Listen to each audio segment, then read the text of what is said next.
Welcome back. स्वागत है दोस्तों आपका फिर से एक्टिविटी सीरीज के पार्ट 2 में। तो पिछले एक्टिविटी सीरीज के पार्ट 1 में हमने एक्टिविटी 1, 2 और 3 को अच्छे से डिटेल में समझा था, जाना था कि आखिर उसमें क्या हुआ था। और अब बारी है उससे आगे बढ़ने की। तो फ्रेंड्स, इस वीडियो में हम लोग एक्टिविटी 1.4 से लेके एक्टिविटी 1.6 को समझेंगे और जानेंगे कि आखिरकार इन एक्टिविटी में क्या हो रहा है और कुछ ऑब्जर्वेशन है जो काफ़ी ज़्यादा इम्पोर्टेंट है।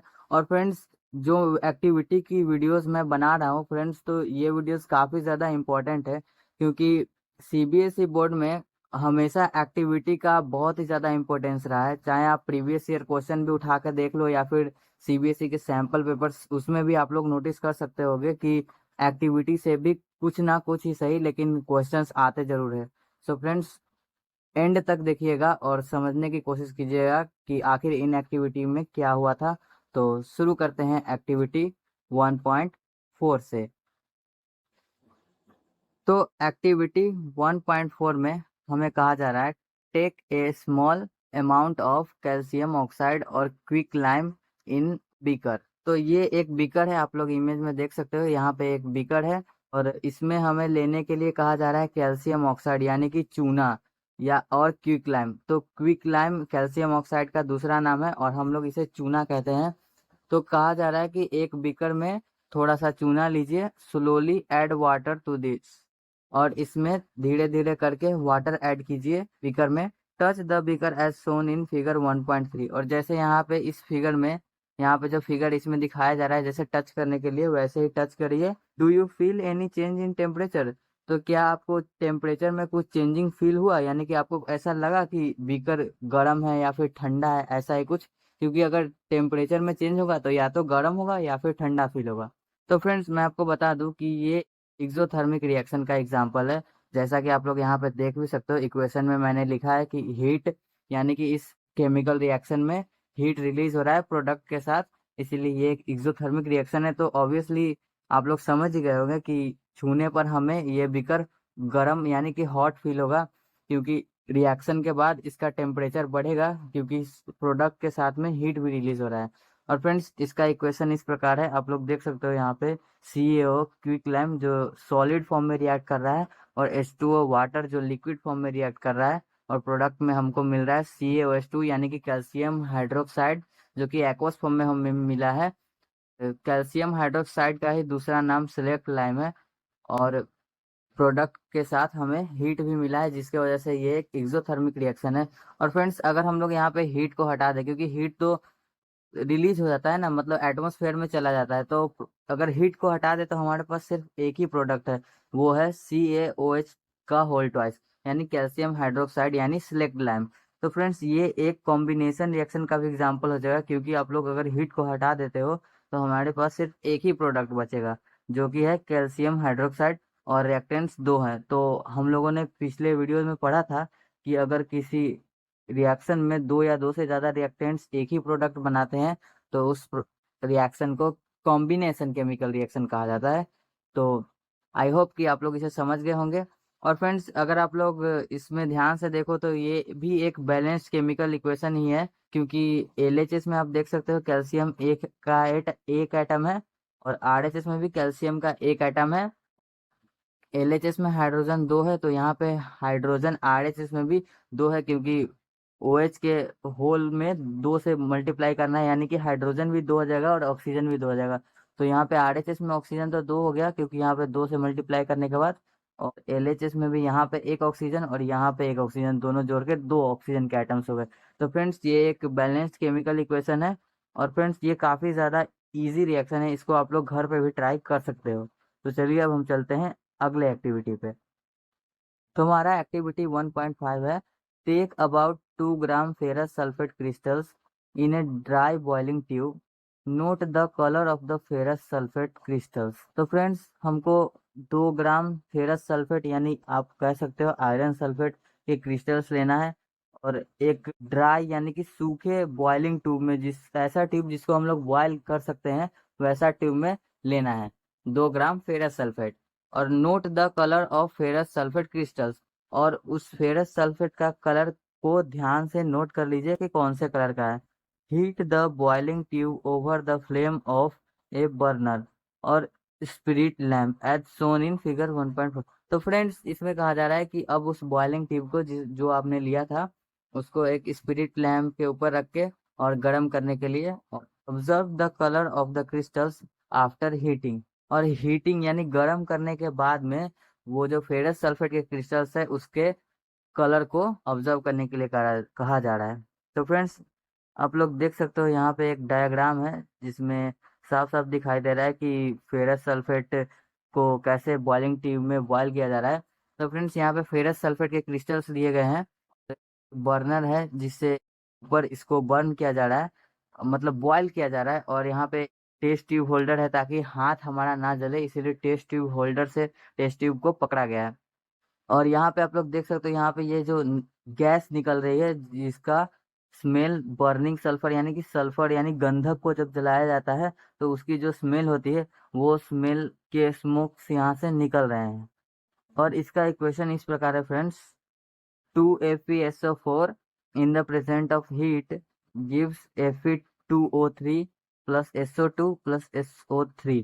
और फ्रेंड्स ये जो फेरस सल्फेट था ये इसको गर्म करने पे हमको मिलता है प्रोडक्ट में फेरिक ऑक्साइड, सल्फर डाइऑक्साइड और सल्फर ट्राइऑक्साइड।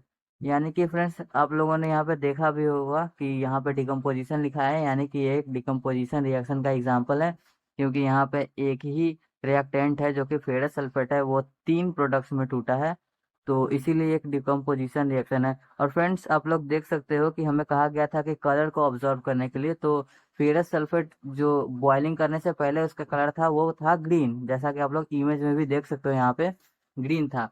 लेकिन अब रिएक्शन यानी गर्म होने के बाद में बॉयल करने के बाद में उसका कलर ब्राउन हो गया।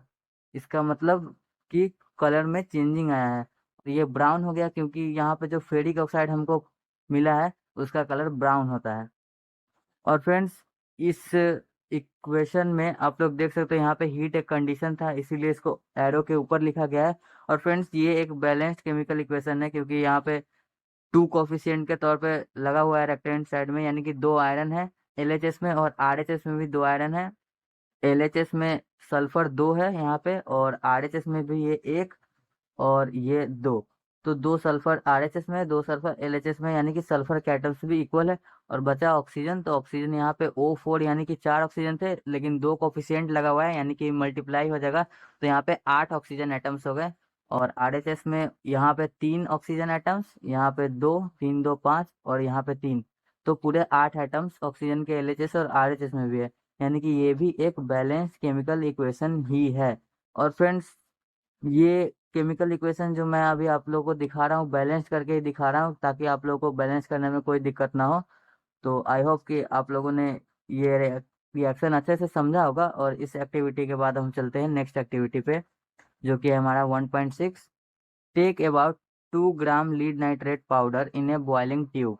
तो बॉइलिंग ट्यूब फिर से लेना है, उसमें इस बार 2 ग्राम लीड नाइट्रेट पाउडर लेना है। Hold the boiling tube with a pair of tongs and heat it over a flame as shown in figure 1.5। तो फ्रेंड्स क्या करना है, हमको इस बार 2 ग्राम लीड नाइट्रेट लेना है एक बॉइलिंग ट्यूब में, उसको फिर से गर्म करना है लेकिन इस बार चिमटे से पकड़ के गर्म करना है। और फिर से स्पिरिट लैंप या बर्नर जो आपके पास मौजूद हो उसके ऊपर रख के उसको बॉयल करना है। और उसके बाद में कहा जा रहा है व्हाट डू यू ऑब्जर्व, तो क्या ऑब्जर्व हुआ हमको, note down the changes if any. और नोट डाउन करने के लिए कहा जा रहा है कि जो चेंजेस हमको ऑब्जर्व हुई उसको नोट डाउन करने के लिए। तो यहाँ पे आप लोग देख सकते हो ये इमेज जिसमें कि लीड नाइट्रेट को बॉयल किया जा रहा है बॉइलिंग ट्यूब में। तो यहाँ पे एक बर्नर है और ये टेस्ट ट्यूब होल्डर है जिसकी मदद से टेस्ट ट्यूब को पकड़ा गया है। और फ्रेंड्स वहाँ पे इससे पिछले वाले एक्टिविटी में हमने देखा कि यहाँ पे सल्फर के ऑक्साइड या ट्राइऑक्साइड जो डाइऑक्साइड वो सब यहाँ पर से निकल रहे थे। और यहाँ पे फ्रेंड्स ये brown films of nitrogen dioxide यानी कि ये जो धुआं आप कह सकते हो या फिर भाप कह सकते हो जो निकल रहा है वो नाइट्रोजन डाइऑक्साइड का है और इसका कलर ब्राउन होता है। और इसका इक्वेशन इस प्रकार है फ्रेंड्स, यहाँ पे आप देख सकते हो PbNO3 का होल ट्वाइस यानी कि लीड नाइट्रेट जो कि सॉलिड फॉर्म में इसको हीट किया जा रहा है और ये डिकम्पोज होके हमें मिल रहा है PbO यानी कि लीड मोनोऑक्साइड और NO2 यानी नाइट्रोजन डाइऑक्साइड। और O2 यानी ऑक्सीजन। तो फ्रेंड्स यहाँ पे लीड नाइट्रेट को सॉलिड फॉर्म में गर्म किया जा रहा था और प्रोडक्ट में हमको जो लीड मोनोऑक्साइड मिला है ये भी सॉलिड फॉर्म में ही मिला है।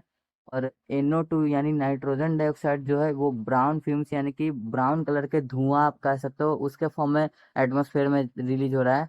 और ऑक्सीजन भी जो गैसियस फॉर्म में हमको प्रोडक्ट के साथ मिला है वो भी एटमॉस्फेयर में रिलीज हो रहा है।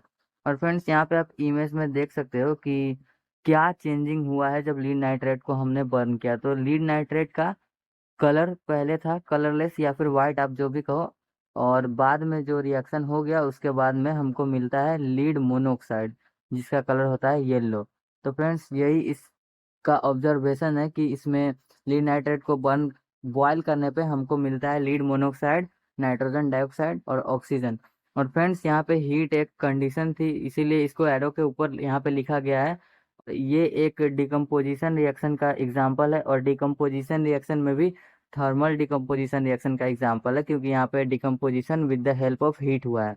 और इससे पिछले वाले एक्टिविटी जो हमने देखा फेरस सल्फेट को डिकम्पोज करने वाला एक्टिविटी, तो उसमें भी हीट का मदद से ही डिकम्पोजिशन हो रहा था इसीलिए वो भी एक थर्मल डिकम्पोजिशन का एग्जाम्पल था। और फ्रेंड्स ये इक्वेशन पहले से ही बैलेंस है और अगर आप लोग को डाउट है तो आप लोग खुद से एटम्स के नंबर काउंट करके देख सकते हो। तो फ्रेंड्स ये एक्टिविटी यहाँ पे होता है समाप्त। तो अगले वीडियो में हम मिलेंगे, अगले एक्टिविटी के बारे में बात करेंगे। तब तक के लिए गुड बाय। और फ्रेंड्स आप लोगों से रिक्वेस्ट है कि आप लोग प्लीज़ हमारे चैनल को लाइक और सब्सक्राइब करो क्योंकि जब तक आप लोग लाइक और सब्सक्राइब नहीं करोगे तब तक हम लोगों को अंदर से मोटिवेशन नहीं आएगा कि हम लोग और अच्छा करें। क्योंकि अभी हमने नया नया चैनल खोला है तो हमको आपके सपोर्ट का ज़रूरत है फ्रेंड्स। तो आई होप कि आप लोग वीडियो को लाइक करोगे, हमारे चैनल को सब्सक्राइब करोगे। Till then good bye.